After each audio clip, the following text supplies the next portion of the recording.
Did you know that the longest hiccuping spree lasted 68 years? Charles Osborne hiccuped continuously from 1922 to 1990.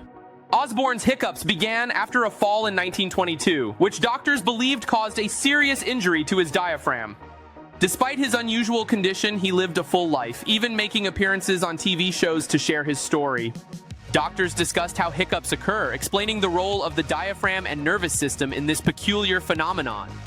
Throughout his life, Osborne's family supported him, turning a challenging situation into moments of joy and laughter. His story inspired many, leading to quirky competitions and even a record for the longest hiccuping spree. Charles Osborne's legacy reminds us that even the strangest challenges can become an incredible part of our story.